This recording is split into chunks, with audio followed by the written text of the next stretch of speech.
carinhosamente te convido a abrir a palavra do nosso Pai no livro de Atos, capítulo 22. Pastorzão vai estar pregando nos 2 cultos da noite. Falou, quero me concentrar. Já correu. A pessoa, quando chega numa certa idade, ele fica bem prevenido das coisas, né? Ó. Então, assim, ele falou, mano, eu vou correr 6 km. Pode ser que eu não consiga pregar nos 3 cultos, porque eu tenho que poupar, né, devido à idade. Então, segura o primeiro culto, se tudo der certo. Ó. Eu estarei nos 2 cultos da noite. Então, hoje, eu quero te fazer um convite muito especial. Você está aqui nessa manhã e normalmente você já está acostumado a vir apenas um culto, né, por domingo. Hoje é uma bela data para você estar ouvindo 2 mensagens, 2 palavras que serão liberadas dos céus sobre a sua vida. E eu tenho certeza que Deus está querendo apontar um propósito para você. Estamos iniciando uma série de mensagens, o poder do propósito. Eu tenho certeza que, assim como eu, algumas vezes você já se questionou: qual é o meu propósito? O que eu fui criado para fazer? O que Deus espera de mim? Será que eu estou passando nessa vida apenas para cumprir um caminho biológico? Nascer, crescer, multiplicar e morrer? Ou será que existe algo que foi gerado no coração de Deus ao meu respeito? No Salmo 139, o rei Davi, o homem segundo o coração de Deus, vai dizer: todos os nossos dias já estão escritos no livro do Senhor. Ele conhece o meu deitar, o meu levantar, mesmo antes dos meus dias existirem. Deus já tinha planejado.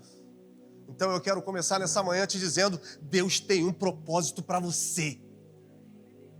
Existe algo que foi gerado no coração dele. Se você entender, se você buscar, se você desejar, você vai viver uma vida muito além de você mesmo. Uma vida onde, na direção do próprio Deus, você vai alcançar coisas que você não espera. Você vai pisar em lugares que você nunca imaginou. Você vai experimentar aquilo que você nunca experimentou. Propósito é o desígnio de Deus ao nosso respeito, que não pode ser mudado, que não sofre variação. O problema é que muitas vezes nós confundimos propósito com promessa. E nós vivemos uma vida em Deus buscando a promessa, buscando que de alguma forma Deus faça aquilo que está no meu coração. Promessa é algo que Deus quer nos dar. Propósito é aquilo que Ele quer fazer através de você. Propósito é algo que Ele primeiro vai gerar dentro de você.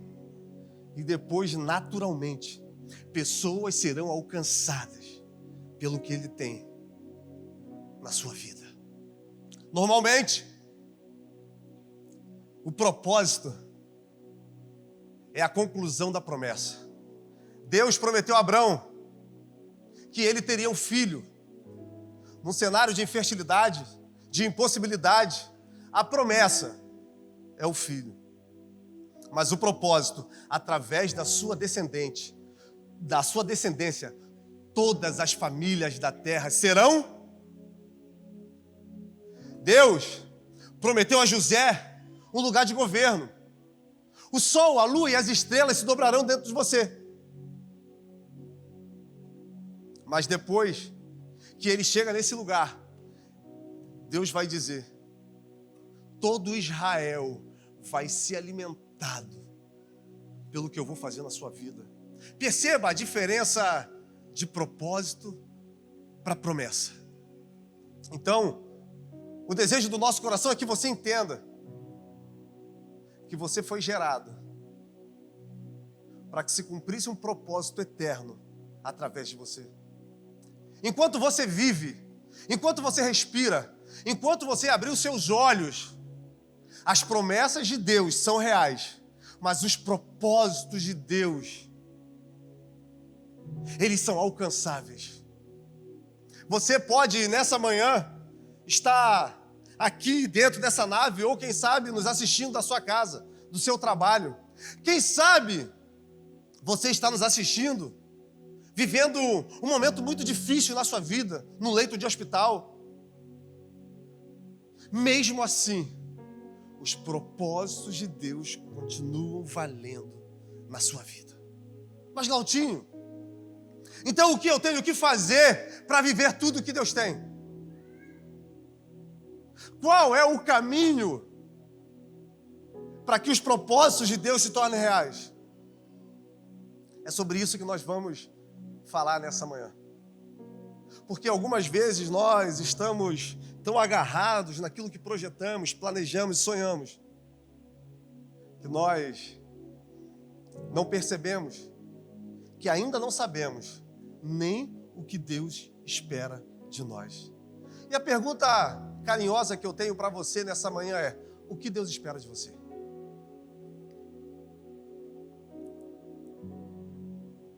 O que Deus espera de você?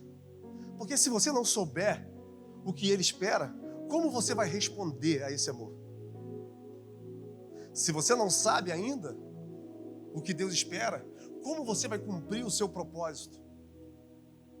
Conversamos com pessoas todos os dias que alcançaram coisas, que são bem-sucedidas naquilo que empreenderam força, mas muitas dessas pessoas, elas ainda têm um questionamento dentro de si. E o questionamento é: o que Deus espera de mim? Por isso, nessa manhã, carinhosamente, eu intitulei essa mensagem com a seguinte frase: nós vamos falar sobre o Deus que destrói sonhos e revela propósito. Eu tenho certeza que você não viveu tudo aquilo que você sonhou. Muitas foram as coisas que você planejou e não conseguiu alcançar. Quantas foram as orações que você fez pedindo a Deus algo que hoje você consegue entender que foi uma grande bênção você não ter recebido aquilo que você pediu naquele momento? Quantas foram as coisas que você buscou de todo o seu coração, mas por mais que muitas vezes parecesse estar muito próximo, alcançável, Deus não permitiu que você tocasse. E hoje você entende que o não de Deus foi um ato de bondade, foi um ato de cuidado. Porque muitas são as vezes que nós não sabemos aquilo que nós pedimos. Muitas são as vezes que nós pedimos coisas ao Senhor que Ele sabe que aquilo não vai ser o melhor para nós. Que se isso se tornar real na nossa vida, nós vamos entrar em um caminho que no final nós vamos nos machucar. Nós vamos sofrer. Eu quero te convidar para olhar para esse Deus como um pai que te ama, um pai que te guarda, um pai que de todas as formas tenta te proteger. E muitas vezes Deus tem que nos proteger de nós mesmos. Eu tenho 2 filhos. E quantas são as coisas que eles pedem, que eu sei que se naquele momento eles tiverem vontade ou acesso, se eu permitir que essa vontade se torne real, eu sei que eles vão se machucar. Eu sei que eles ainda não estão preparados para receber aquilo que eles querem, porque eles estão pedindo dentro de uma ótica de uma criança. E como pai, eu tenho que modelar. Porque eu não estou preocupado só com o agora. Eu estou preocupado com toda uma vida que eles têm pela frente. E é assim que Deus age com a gente. É por isso que muitas vezes Ele interfere nos nossos sonhos. É por isso que muitas vezes as coisas não saem do jeito que você quer. É por isso que, por mais que você não entenda agora, vai chegar um momento que tudo vai fazer sentido. O texto que nós vamos ler nessa manhã é uma narrativa de um homem chamado Paulo, Atos capítulo 22. E ele está falando com os judeus. Ele não está preso por Roma. Ele está, de alguma forma, sendo interrogado. Porque no capítulo anterior, ele arrumou uma grande confusão no templo. E nesse capítulo 22, ele resolve falar sobre quem ele era. Um perseguidor. Um homem que, de alguma forma, buscava manter a religião judaica pura. Acreditava que ele tinha um propósito muito bem estabelecido.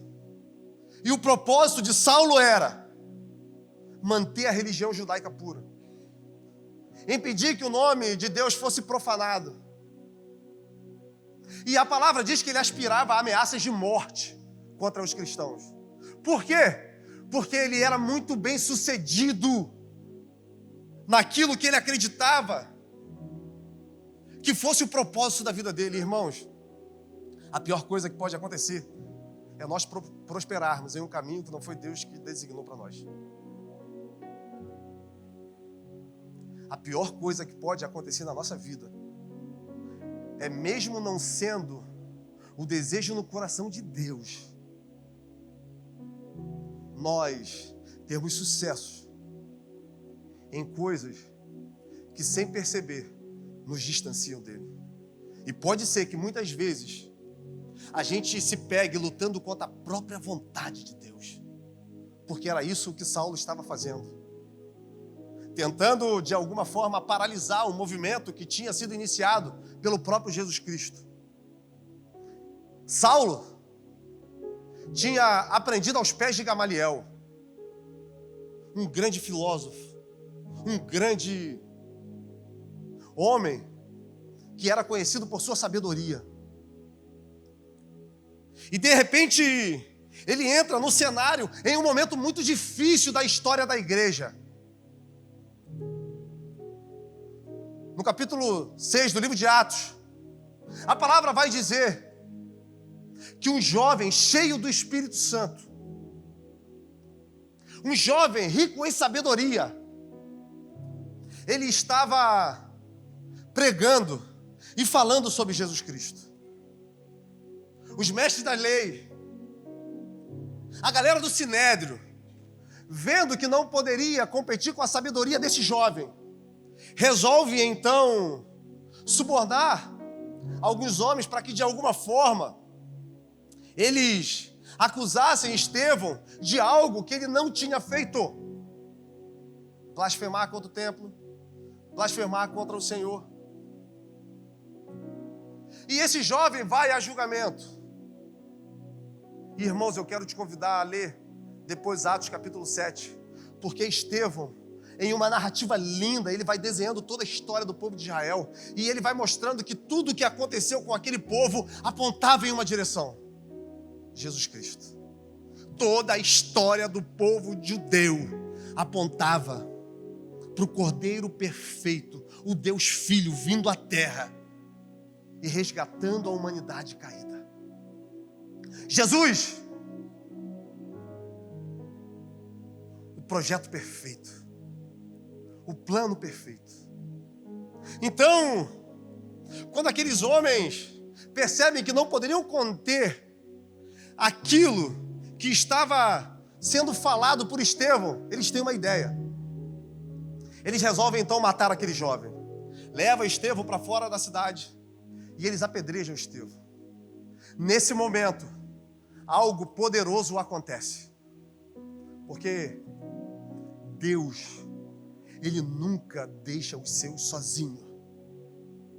Enquanto Estevão está sendo apedrejado, a palavra vai dizer que ele olha e diz: eu vejo os céus abertos.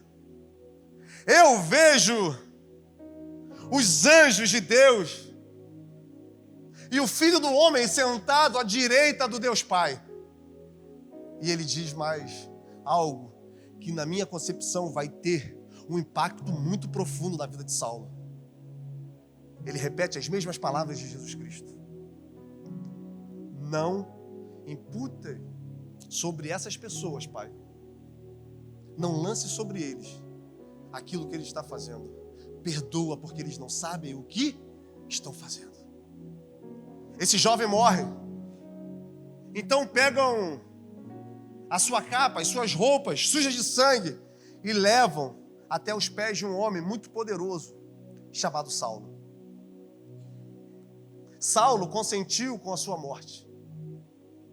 Aquele homem estava vivendo o tamanho da devoção. Aquele homem estava vendo o tamanho do amor que Estevão tinha por Jesus Cristo. Estevão estava cumprindo um propósito também, que era revelar Cristo através das suas dores. E nós achamos que revelar Cristo é só quando está tudo bem. É quando nós estamos vivendo tempo de tranquilidade. Quando estamos vivendo momentos de paz. Mas, nos desertos que nós enfrentamos, nós temos o dever e a missão de revelar Jesus Cristo. Só que nesse lugar, é muito mais fácil reclamar. Nesse lugar, é muito mais fácil fazer comparações. É muito mais fácil eu me esconder em cavernas, acreditando que estou sendo castigado pelo próprio Deus. Só que Deus se move de propósito e pelo propósito. E tudo o que Ele faz nas nossas vidas tem um propósito específico. Esse mesmo Paulo vai dizer em Romanos 8, versículo 28, todas as coisas cooperam para o bem daqueles que amam a Deus e andam segundo. Cara, você percebe que ele não fala todas as coisas boas cooperam para o bem. Ele fala todas as coisas. Pode ser que hoje você esteja enfrentando o pior cenário da sua vida. Quem sabe você esteja enfrentando uma enfermidade, uma dor, uma luta. Quem sabe hoje você está vivendo um tempo de escassez. A pergunta é: como ser fiel no deserto? Como ser fiel se eu não tenho nada para oferecer? É porque nós temos dificuldade de transicionar a nossa mente e entender a paternidade de Deus sobre as nossas vidas. E nós acreditamos que a nossa relação com Ele é sobre aquilo que nós temos para oferecer a Ele. Deus não quer nada de você. Deus quer você. Muito mais importante do que você pode entregar, o que você pode dar, o que Ele espera é que você entregue o seu coração a Ele, a sua vida.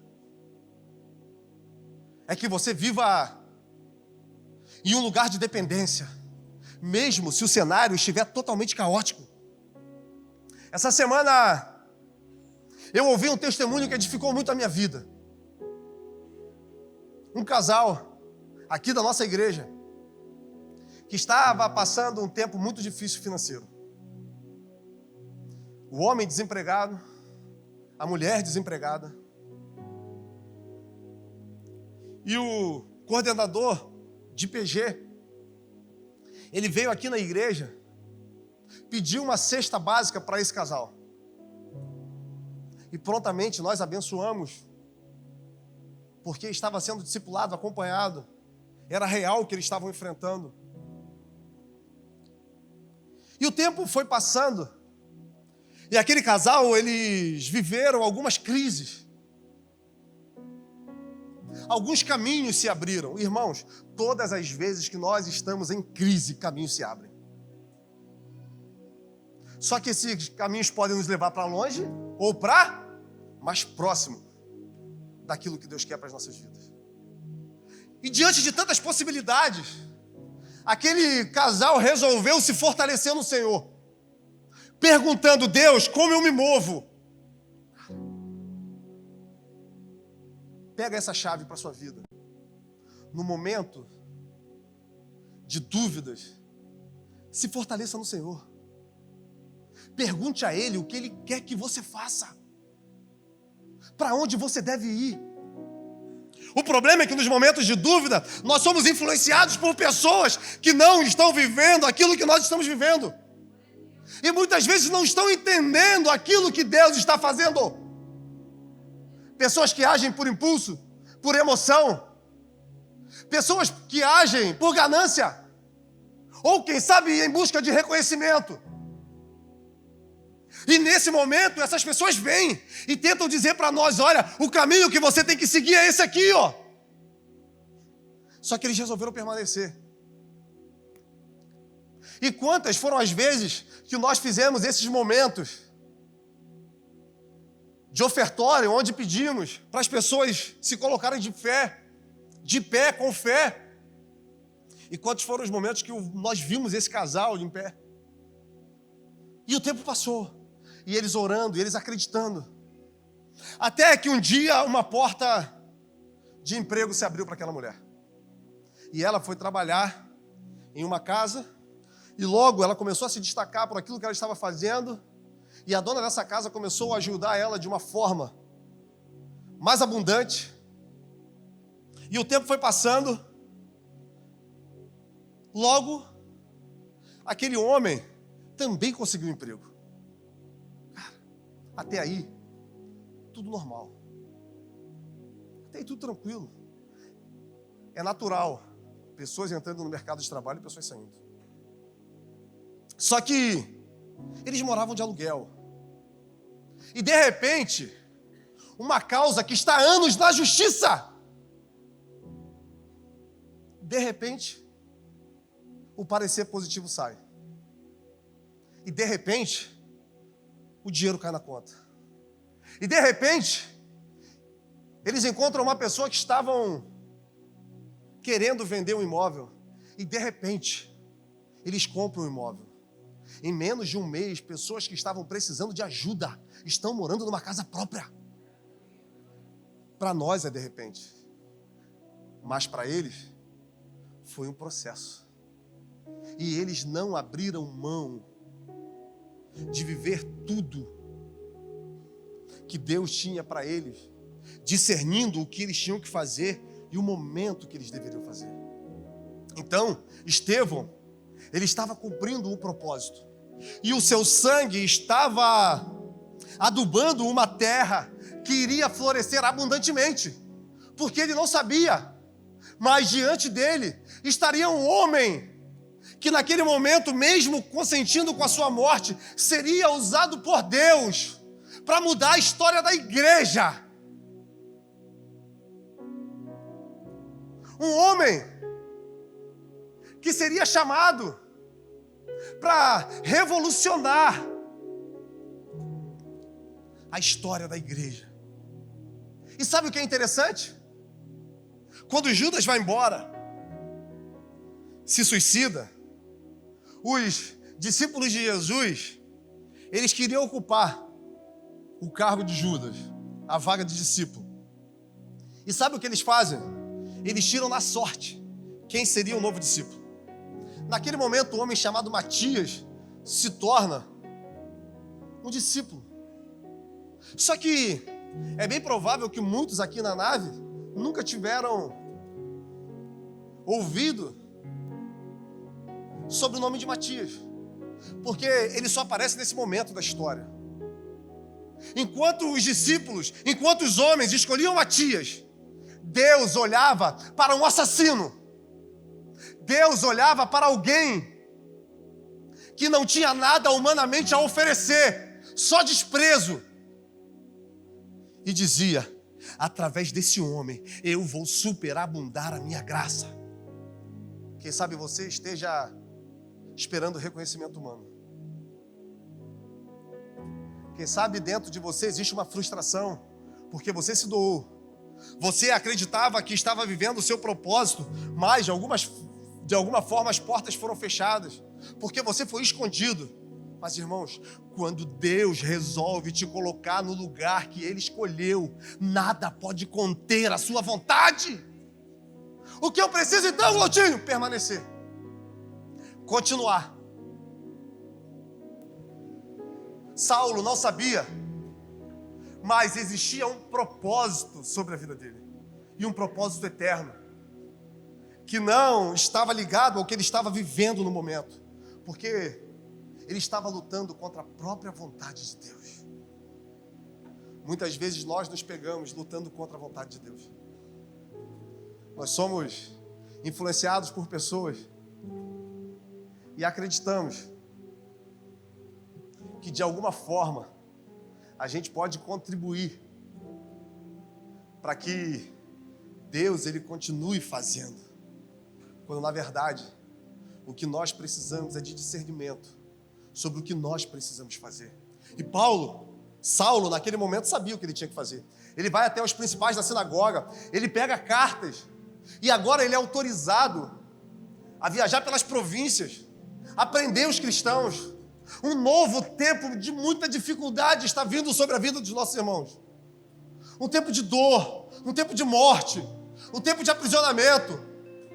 É nesse momento que acontece a diáspora, ou dispersão, onde os cristãos eles começam a largar tudo e sair da onde eles estavam. Eles abandonavam a sua família, eles abandonavam as suas casas, eles abandonavam os seus empregos, tudo aquilo que eles sonharam, tudo aquilo que eles lutaram com todas as forças para conquistar, naquele momento é deixado para trás. Só que sem perceber, as boas novas do Evangelho estava sendo distribuída por todas aquelas províncias. Paulo, então, com essa carta, ele resolve ir até Damasco. E no caminho, você conhece muito bem a história.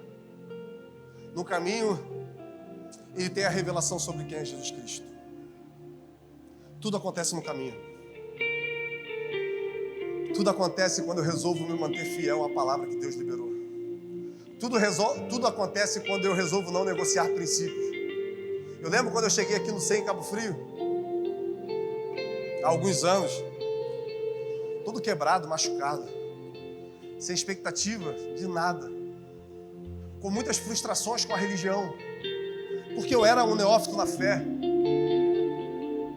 e de alguma forma eu fui usado, de alguma forma eu fui manipulado para fazer aquilo que as pessoas queriam, mas a minha intenção era boa. E quando eu percebi aquilo que estava acontecendo, eu resolvi abandonar tudo. Eu resolvi acreditar que não era possível viver o propósito de Deus para a minha vida. E eu entro nessa escadaria acreditando que agora eu vou só sentar e ouvir. Agora eu vou me permitir ser apenas um telespectador daquilo que Deus vai fazer. Eu vou na igreja, tudo bem. Eu vou ouvir a mensagem. Mas até aí está tudo bem. Eu não vou passar disso. Só que um dia eu ouvi uma mensagem sobre momentos de decepção, momentos que nos decepcionam. E o pastor, ele usou uma expressão que mexeu muito comigo quando ele diz, olha, quando nós estamos machucados, quando nós estamos feridos, quando nós estamos de alguma forma frustrados, nós aceitamos tudo que Satanás, ele diz para nós. Nós aceitamos que nós somos aquilo que Satanás diz. Porque, irmãos, existem alguns ladrões de propósito. Existem alguns ladrões de propósitos. É aquilo que Satanás tenta fazer de todas as formas para roubar você do propósito de Deus. A ferida é um ladrão de propósito. Quando eu me machuco, quando eu me frustro, e se essa ferida não for curada, não for cicatrizada, eu resolvo apenas fazer parte, não me envolver. Eu esqueço de tudo aquilo que Deus falou e eu acredito que o lugar que eu estou é suficiente para mim. Um outro ladrão de propósito é o medo. Eu já fui machucado. Então, para que eu vou me envolver de novo? Irmãos, quantas vezes eu já ouvi essa afirmação? Se eu me envolver na igreja, se eu começar a participar de uma forma mais profunda, eu sei que eu vou me machucar. Eu sei que eu vou me ferir de novo. Então, o lugar que eu estou tá bom. E eu não me permito viver tudo que Deus tem. Outro ladrão, comparação. Para fulano é fácil. Para ele é possível, mas para mim, eu quero balizar a minha vida segundo aquilo que a outra pessoa viveu. Perceba algumas das estratégias de Satanás para tentar roubar você do propósito eterno. Perceba que ele tenta te deixar confuso, distraído, e de alguma forma você para de sonhar a possibilidade de viver o que Deus já escreveu ao seu respeito. E foi assim na minha vida. E eu fui ficando. Até que um dia, sem perceber, o Espírito Santo me atravessou. E, irmãos, o encontro com Jesus muda tudo. Paulo, ele teve um encontro com Jesus. Ele estava no caminho de Damasco e uma grande luz brilhou. O haja chegou na vida dele. Em Atos 22, ele fala algo que é muito interessante. Eu te convido depois para ler. Quando ele faz duas perguntas ao Senhor. A primeira: quem és tu? E ele diz: eu sou Jesus, aquele que você persegue. Ele não sabia, mas todas as vezes que ele estava perseguindo um discípulo, todas as vezes que ele matava um cristão, ele estava fazendo isso contra o próprio Cristo.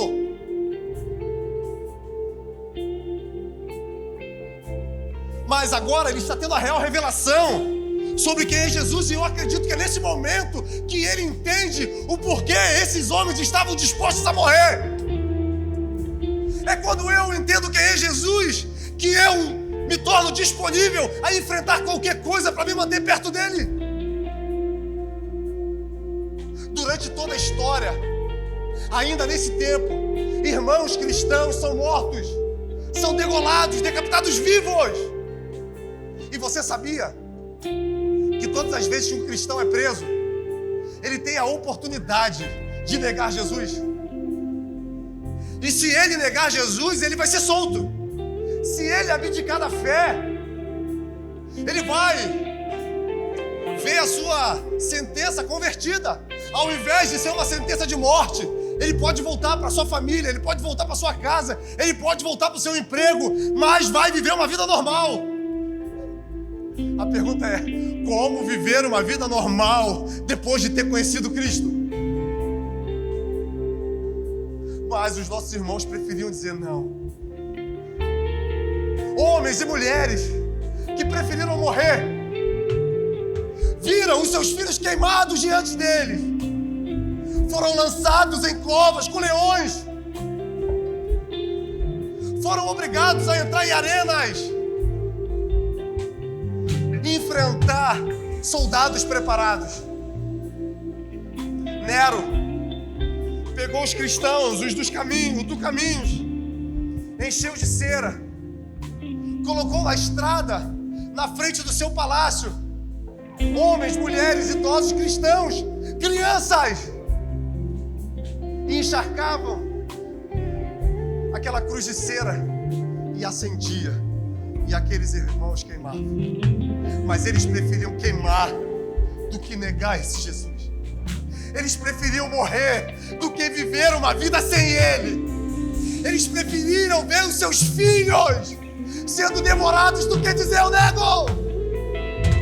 Porque eles não estavam presos ao presente. Eles não estavam presos àquilo que eles estavam vivendo. Eles sabiam que existe um lugar preparado para nós. E nesse lugar não vai haver dor. Se você vem sofrendo, se você está com enfermidade, se você está machucado, se você está decepcionado, Você só vai ter a possibilidade de viver isso junto com Cristo aqui, porque lá não terá dor, lá não terá ranger de dentes, lá não terá opressão, lá não terá nada que não seja essa presença doce, essa presença santa.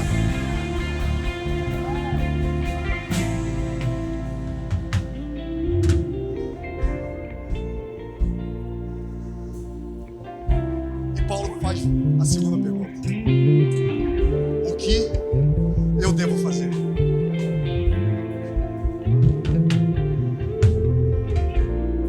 Sabe, muitas vezes, ao aceitarmos Jesus ou reconhecer como Senhor e Salvador, nós acreditamos que esse é o final das coisas. Afinal, eu já tive um encontro com Ele. E isso é suficiente.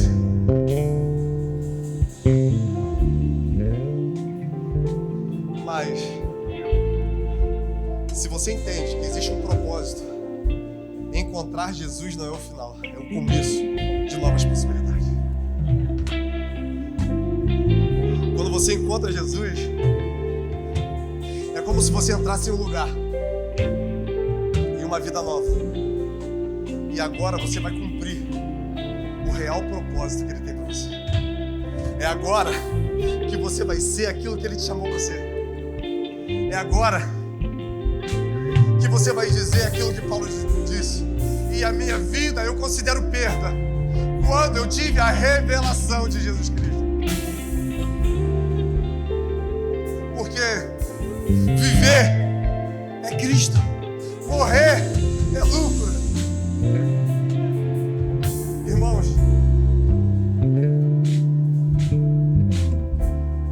se a gente tivesse só essa vida, e no momento que a gente morresse,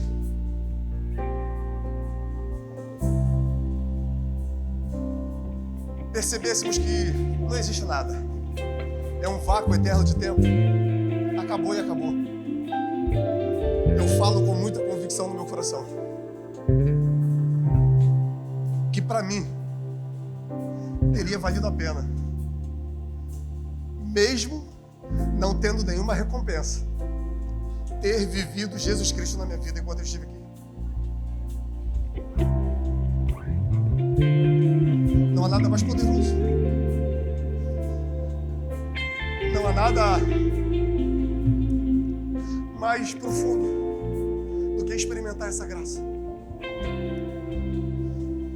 E agora Paulo, ele vai entender o seu propósito, porque ele vai continuar e vai dizer: olha, o Deus dos nossos antepassados, Ele me escolheu para ser testemunha viva, Ele me escolheu para propagar o nome de Jesus Cristo, Ele me escolheu agora para ser representante dessa verdade. Eu persegui, eu lutei, eu blasfemei, eu matei, eu fiz tantas coisas, mas quando eu descobri quem Ele é, agora tudo que eu fiz pelas pessoas podem fazer comigo.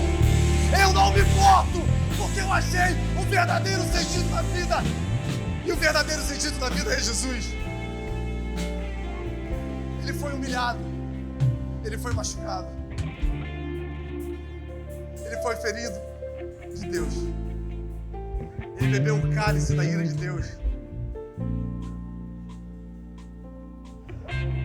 Jesus, Ele nos amou de uma forma tão intensa, tão profunda, tão real, que Ele também considerou a sua vida como nada. Paulo, e você vai ouvir algumas vezes eu falar Saulo ou de Paulo, não é que o nome dele foi trocado, é que Saulo é a tradução hebraica, Paulo é a grego-romana do nome dele, então é o mesmo nome em línguas diferentes. Paulo, ele descobriu o sentido da vida. Há quem diga que só vale a pena viver se nós temos pelo que morrer. Paulo entendeu que tudo aquilo que ele tinha conquistado, tudo aquilo que ele tinha feito, um homem muito poderoso. Em Filipenses, no capítulo 3, ele está sofrendo uma terrível perseguição, e ele sofreu perseguição da igreja, ele sofreu perseguição do sinédrio, ele sofreu perseguição de todo mundo, até dos próprios cristãos. Porque as pessoas olhavam para ele e não acreditavam. Pode esse homem que nos matou, esse homem que matou os nossos filhos, esse homem que nos lançou em prisões, agora se converter a Cristo? Perceba que eles não acreditavam naquilo que o poder da graça podia fazer. Eles não acreditavam no poder da cruz, de transformação. E esses irmãos tentavam de todas as formas colocar em dúvida a pregação, a autoridade de Paulo. E diziam: olha, como pode alguém sofrer tanto e ter sido enviado por Deus? Como pode alguém passar por tantas situações? Em 2 Coríntios 11 ele vai dizer: olha, eu naufraguei, eu passei fome, eu sofri naufrágio, eu sofri açoitamento, eu sofri apedrejamento, por amor ao Evangelho, eu passei por tantas coisas. Mas Paulo vai se levantar e dizer: eu poderia me vangloriar, porque eu sou judeu, hebreu de hebreus, circuncidado ao 8º dia, da tribo de Benjamim. Quanto à lei, fariseu. Quanto zelo, perseguidor. Mas tudo que eu conquistei não se compara ao que me foi revelado. Quando eu entendi quem é Jesus, nada que eu tive, nada que eu conquistei, nada que eu sou importa. A única coisa que eu desejo é ser achado nele, é que ele cresça em mim, é que ele continue a obra redentora na minha vida. Quem sabe você entra aqui nessa manhã buscando o sentido para a sua vida.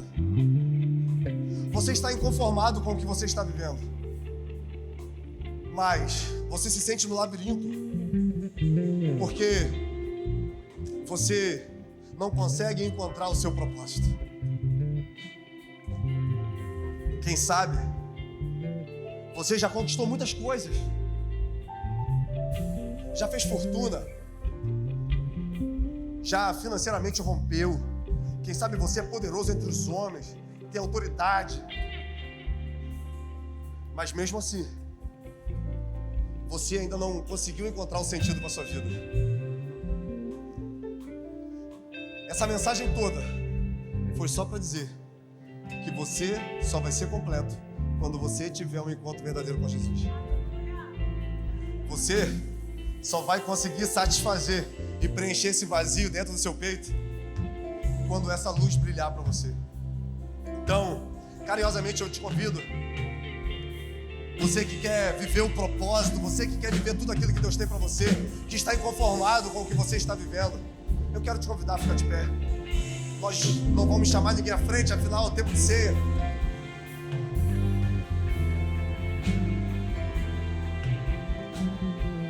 Eu queria te convidar a fechar os seus olhos.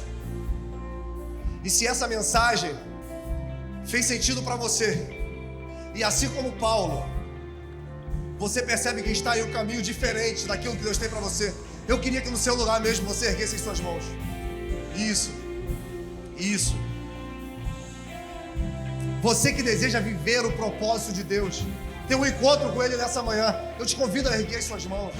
Você que deseja entregar a vida a Jesus, reconhecer Ele como o Senhor e Salvador da sua história, eu quero te convidar também a erguer as suas mãos. Isso. Aleluia, Deus te abençoe, irmão. E nós vamos orar.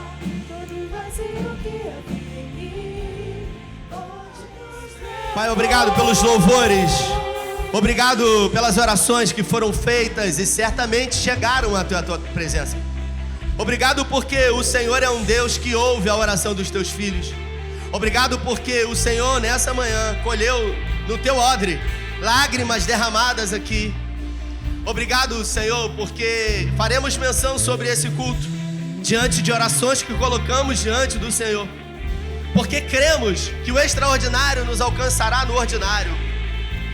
E hoje é um dia ordinário, e eu acredito poderosamente, Pai, que essa palavra que veio ao nosso coração irá nos impulsionar a viver o propósito que o Senhor tem para nós. Guarda a nossa casa, os nossos filhos, e continue a nos despertar para viver segundo aquilo que o Senhor tem para as nossas vidas.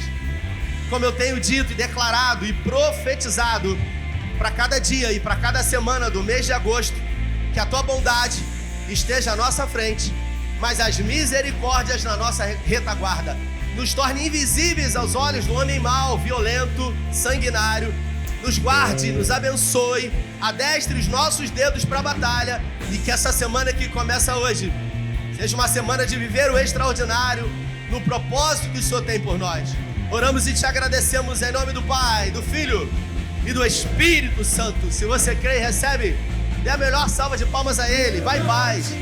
Deus nos abençoe. Valeu! Não há espaço pra mais nada.